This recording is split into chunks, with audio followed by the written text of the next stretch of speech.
This is part 3, Nebuchadnezzar in 6 places out of Daniel chapter 4. And the 2 previous messages, we looked at the first 4 places. These were places identified or could be identified in the Bible. And today we're going to finish up the rest of these places and having a chance to complete all 6 places. And the first place, he was at ease, flourishing at home, and then he was fearful and alarmed in bed. On the roof with pride was the 3rd place, and last week we looked at where he was in the field with the beast. And we got most of that message complete. There's one final point that I want to look at today that I thought was really interesting, and the Lord pointed out to me, and I think showed me some things, and let's look at it together. But first, we're going to read 4 verses. Let's look at verses 31 through 34. I could just skip and read the text for today, but I think it's better if I let you, maybe who weren't here last week especially, and the rest of us, be reminded of what's going on here. Daniel 4, verses 31 through 34.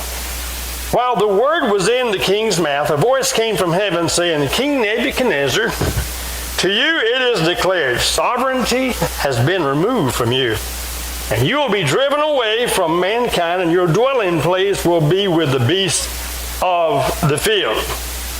You'll be given grass to eat like cattle, and 7 periods of time will pass over you until you recognize that the Most High is ruler over the realm of mankind and bestows it on whomever he wishes.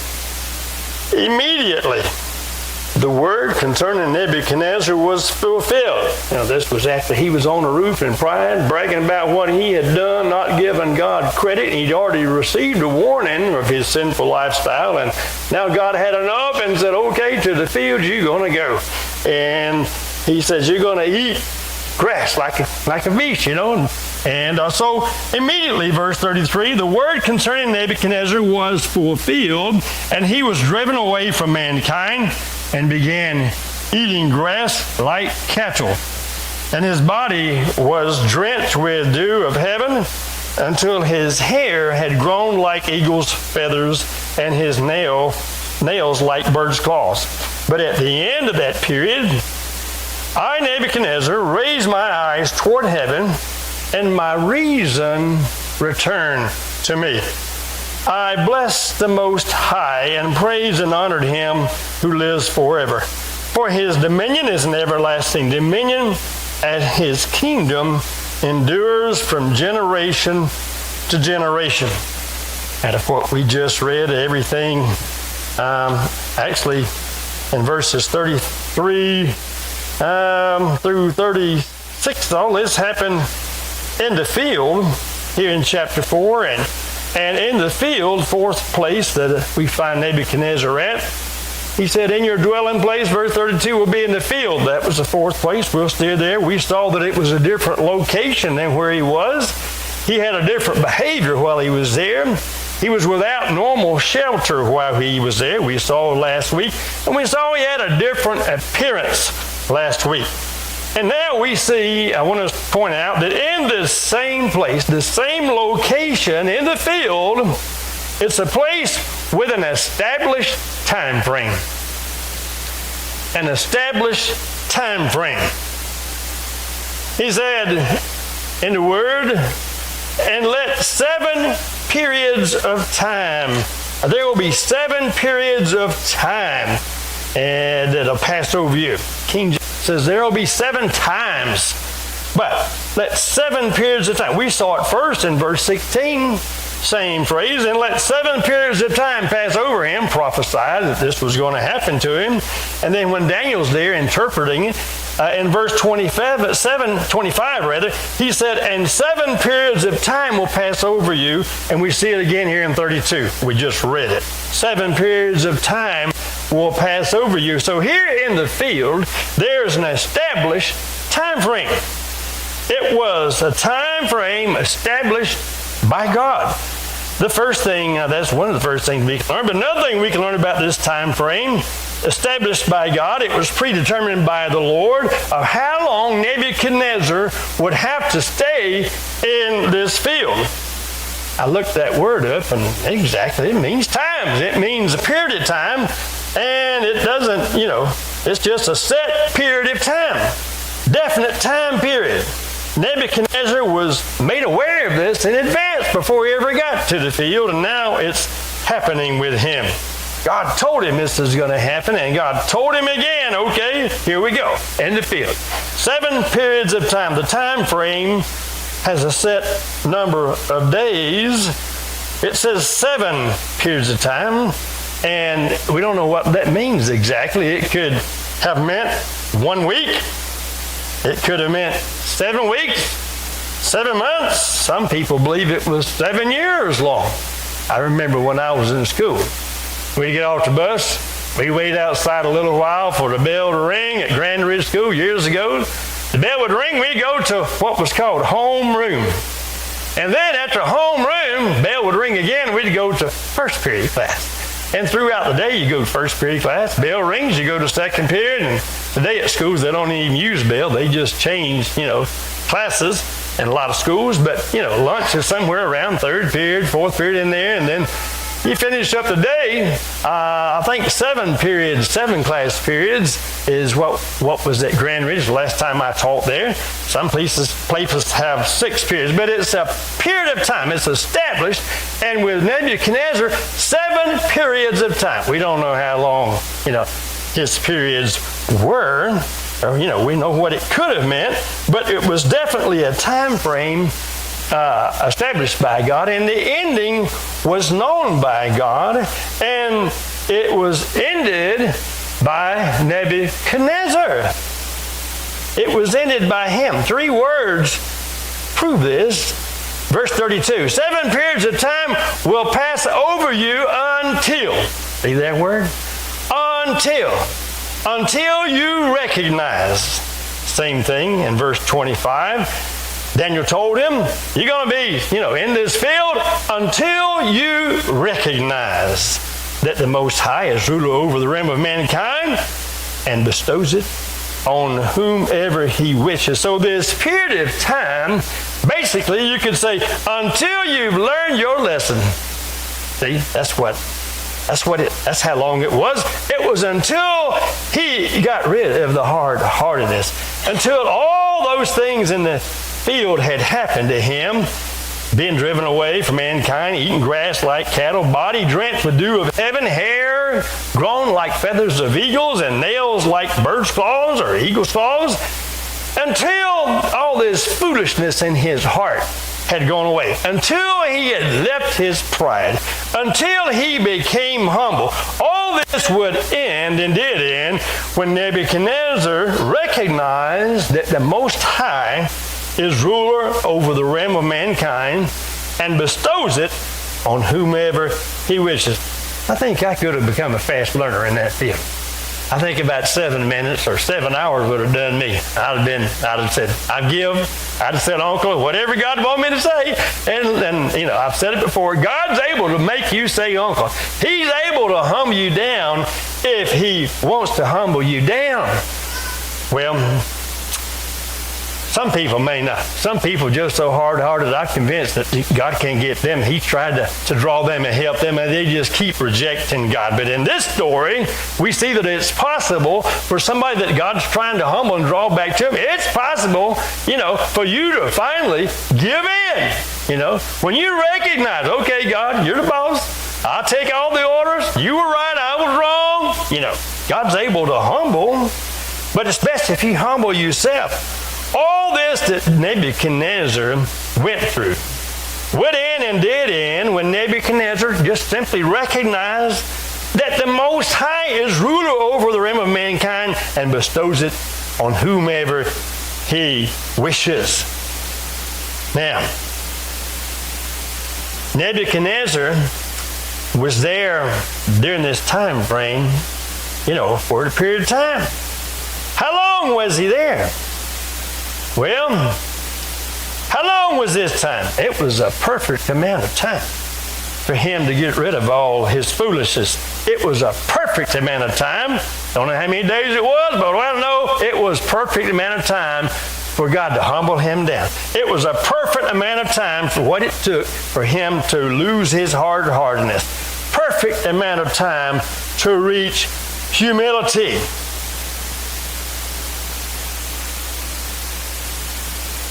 You know, if a person becomes enslaved to sin and God decides to humble them down and punish them, you know, he'll use just the right amount of time.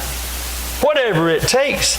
If you or I need humbling, God's got a place. And God can arrange plenty of circumstances that can cause it to happen. This is exactly what he did with Nebuchadnezzar. God provided a place and the circumstances and the perfect amount of time. Nebuchadnezzar's place was in the field. You know, for somebody else, it may be a field that God puts you in.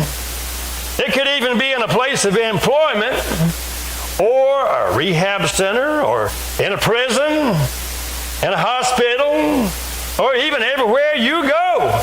God's humbling circumstances can affect you and cause you to become humbled down. But how long? The perfect amount of time. You know, I think this is why it says 7 periods of time. The Bible uses the word 7. And I've heard scholars say the number 7 is the number of perfection, the number of completion. That's what the number 7 is used for throughout the Bible. Again, it's not defined here in this passage. We don't have time to go and point out supporting verses that would support the fact, or that some say is a fact, that 7 is God's number of perfection. But it makes sense here to me that this was a perfect amount of time for Nebuchadnezzar. And how long did it take? How did Nebuchadnezzar, rather, a better question, how did Nebuchadnezzar get out of this field? How did he get out of these humbling circumstances? Look at verse 34. But at the end of that period of time, here's what I, Nebuchadnezzar, did that caused God to end my time in the field and all my humbling circumstances that I went through. I, Nebuchadnezzar, raised my eyes toward heaven. Before he could get out of his physical place, place number 4 in the field, he had to get to a mental place, and I think that's what is happening here when he said, I raised my eyes toward heaven. Before he could get out of this field, he had to get to a mental place while he was still there, and he had to come to himself and just make a decision that he'd had enough of this field. He'd had enough of sin, a place where he also recognized God as supreme, and now he knows and recognizes and admits that God's in charge of everything. God is in control and calling all the shots, and he reached a place where he finally, I guess, said, you know, I can get better than this. I can get out of this. And so he reached a place where he finally admitted he was wrong and God was right. That's the place number 5. It's a mental place. He had to get to this place. He had to acknowledge God. He had to acknowledge his own sinfulness, and instead of being selfish, he now is ready to give God credit for everything. And the same with a person that's in a field today, or whatever place God's put them in, and God's trying to humble them. Listen, you can do what this guy did. Do what Nebuchadnezzar did. He looked with his eyes, he looked toward heaven. That is, he looked for God to help him. This is what Nebuchadnezzar had done. Now he's come to a place, he's made a decision to turn to and seek God's mercy. When Nebuchadnezzar looked up for God, to God for help, look what it says happened next in verse 34. At the end of this period, I, Nebuchadnezzar, raised my eyes toward heaven, and my reason, or my understanding, my ability to think and rationalize returned to me. Remember we looked at last week. We talked about how he'd been given a mind of a beast where, he didn't think normal. And people who are given over to sin, they just don't think right. They make crazy, foolish decisions and, that they wouldn't ordinarily make. And that's where Nebuchadnezzar was. But when he's repenting and lifting his eyes toward God and looking toward heaven, he says, my understanding, my reason, my ability return to me. Animals can't reason, I don't think. They can't think like humans do. But his beast mind that was given to him, he's now getting his right mind back. He's able to make rational decisions. Now he was like a man, capable of making right decisions. I think of that demoniac on the edge of the sea. I think of the Sea of Galilee, but one of those places where Jesus got out and cast a legion out of the man. Remember that? And it said, when he basically, Luke 8:35, when he'd given over to Jesus, the demons were gone out of him, and said he was now sitting at the feet of Jesus, clothed and in his right mind. I think that's what happened to Nebuchadnezzar here. Now he has the ability to reason and make proper decisions again. This was a work of God. When he repented and turned his eyes toward God, God did a work in his life. And the same happens today. People who are hardened in sin, they're given over to things that aren't scriptural, and they have lifestyles that aren't appropriate. When they repent and turn to God, God does a work on the inside of them. He takes away an old hardened mind and a corrupt mind, and he gives them a new mind. They have a newness in their lives. God did a work in Nebuchadnezzar's life. And so this is place number 5. He enters this mental place, and then we see finally that he's able to enter into place number 6, a place where those who are right with God and submitted to God can only enter there. Only the saved people can enter this place. Those submitted, and that's a place of worship. Look at the end of verse 34. After he raised his eyes toward heaven, his reason returned to him. He said, and I blessed the Most High and praised and honored him who lives forever.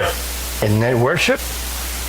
When we worship God, how do we worship God? What do we do? Well, you read through the Psalms. I looked and seen all through the Psalms over and over. David's either praising God for who he is and what he can do, or he's thanking God for what he's done. So, when we worship God, we do it with praise and thanksgiving. I don't see thanksgiving here, but usually if you got a heart of praise, you're going to be thankful in the Spirit. But here we see him praising God. I blessed the Most High and praised and honored him who lives forever. His dominion is an everlasting dominion, and his kingdom endures from generation to generation.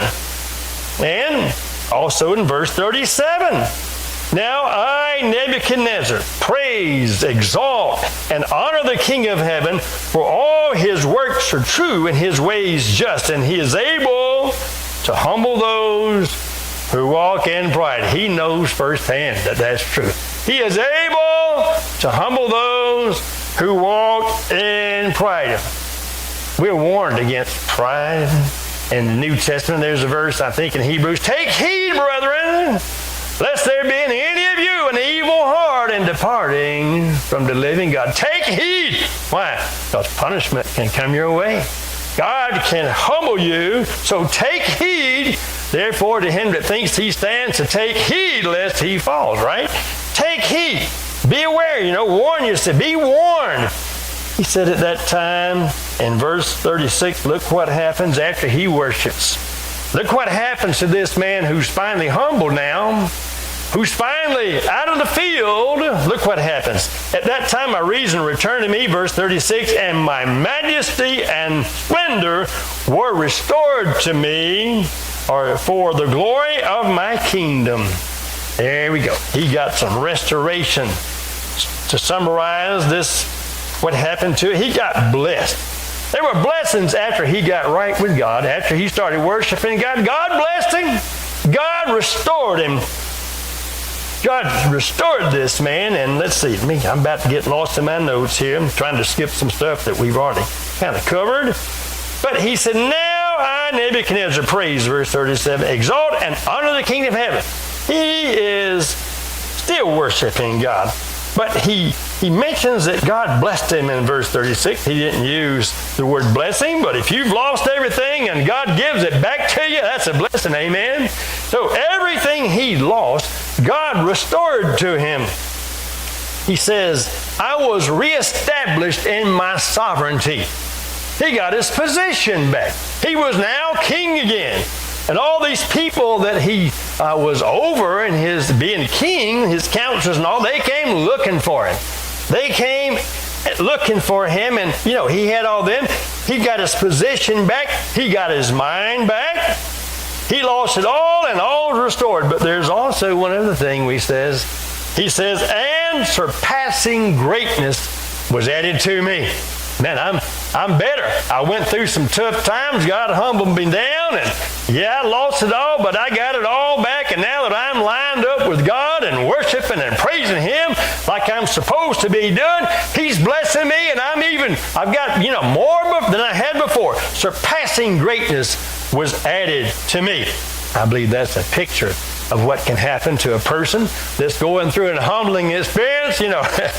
I left out a couple of illustrations. It's a good time to give them right now. You ever heard anybody say, man, God just, He brought me low? On more than one occasion, I've heard people witness about a hospital experience where they said, God put me in a hospital bed where the only place I could look was up. Has God ever done that to you? God humbled them. That's what they were basically saying. God can humble you and I know I used to listen to one of my favorite preachers growing up that God helped to get a hold of me and get me on the right track was old Bob Harrington, the chaplain of Bourbon Street, way back in the early 70s. And, he got off track. But while he was going, I'm telling you, there wasn't a better preacher anywhere around. That rascal could flat preach. He was anointed by God, and he just used humor. His humor got my attention. He'd have you going along. He'd throw out something that was just so funny, have you laughing or rolling on the floor. But it connected with his preaching, and God used that man to get a hold of my heart. Well, he was preaching to thousands, and he was on the airways. He was on TV, on the radio. He was just becoming a famous preacher before most of you were born. And he got off and started chasing money and got involved, lost his wife, lost his family, and like a lot of people do in all walks of life who start out well with God, and he got off track. And God started punishing this man. And I remember hearing him share on one of his testimonies when he was trying to get back on track. Now, and incidentally, let me just point this out. He never got back to where he was as a servant of God preaching like he did before. He lost his credibility with too many people. He never made it back. So you may never, Nebuchadnezzar was blessed. He got it all back. You and I, we sin to get away from God. Listen, you may lose things you can never get back. You can get your relationship back with God. But where He had you before in a level of service or bless you and, whatever, Bob Harrington didn't make it back. But I remember he was sharing in an interview how he'd been traveling around. He was doing positive living type stuff, Got away from teaching and preaching evangelism and started preaching on, positive living, how you can be successful, how you can make lots of money. And he got to chasing money, and, the love for money is the root of all sorts of evil. Don't the Bible say that? That's what happened to Bob, looking back. I used to listen to his recording and had a lot of his sermons memorized pretty much word for word. But he was saying in this interview, he said he was at this airport and two men attacked him and started beating him up, and one had him down and was stomping him with his boots on. He said, and he had cowboy boots. He was stomping me with them cowboy boots. He said, but you know what? That was God stomping me. That wasn't this man or these two men beating me up. That was God beating me up. That was God trying to get me back to where He wanted me to be. He recognized that was God, and that's how God does it. God does it through circumstances and in a place that He's in charge of, control. And if you get out of God's will and He wants to humble you down, you get hard-hearted, He's got a place for you. He knows just how to do it. He knows just how to humble you down. But it's better. God don't want to do that. He wants you to be right with Him. He wants to bless you. That's why He did this to Nebuchadnezzar. It's not that He hated Nebuchadnezzar. He loved Nebuchadnezzar. In the book of Jeremiah, I think it is, one of those prophets, Isaiah, I think it's Jeremiah, he refers to him as my servant Nebuchadnezzar. He loved him. He loved this man. He loves you. He loves anybody that He's trying to humble.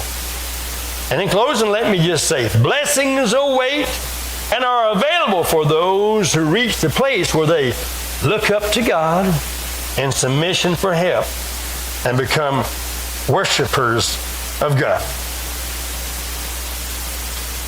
Isaiah 55:7, let the wicked forsake his way and the righteous man his thoughts, and let him return to the Lord, and He will have compassion on him, and to our God, for He will abundantly pardon. Jeremiah 15:19, if you return, then I will restore you. Before me, you will stand. Lamentations 3:40, let us examine and probe our ways, and let us return to the Lord. If you're on a path that's going away from God, Hosea says, it is your destruction, O Israel, that you are against me, against your help. If you're going away from God, you're going against God, and you're on a path of destruction from the one that can help you. Let's stand together and pray.